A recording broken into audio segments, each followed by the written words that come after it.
بسم الله الرحمن الرحیم. ټولو ناول خو شکور جان صاحب ته د کتاب مبارکي ورکوم او النور ادبي ټولنې ته هم خبرې مشرونو وکړې او کوي به خو زه یو څو شعرونه د غزل نه مخکې شکر کوا کانی پشان د برانه نه کیږي.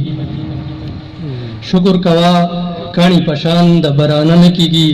غنین زمون وطن کې سو نشول سنه کیږي.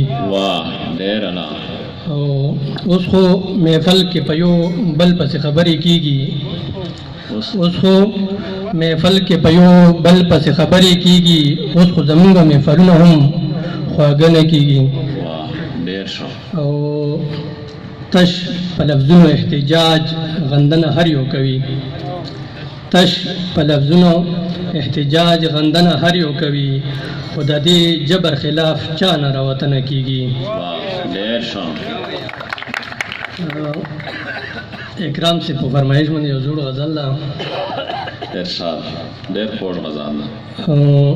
شکور جان صاحب دا خلق څه کوي دا څه بېلوي.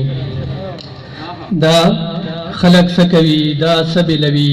دا لکه ډانګ باندې اوبه بېلوي چې پښتانه بېلوي لکه وجود نه چې څوک زړه بېلوي. واه ډیر ښه. او چې څوک چې رښتې په دیواله بېلوي دا لکه لار د ژوندانه بېلوي.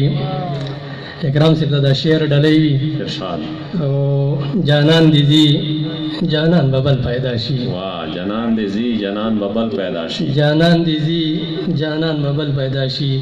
خدای یاران دې رانه نه بېلوي. واه ډیر ښه ډیر ښه. جانان دې ځي جانان ببل پیدا شي. خدای یاران دې رانه نه بېلوي. مونږه په یو بل یو بې حده مین طالب جانا مونږه په یو بل یو بې حده مین ظلم دې نه کړي مونږ دې نه بېلوي. او داسې جړلي ما او یار په بېلتون داسې جړلي ما او یار په بېلتون لکه چې مور نه څوک واړه بېلوي. طرز دا مینوش خټکه باور دومره نشته. تاج صاحب مینوش خټکه باور دومره نشته. یاران ګورګورې اوس په غره بېلوي.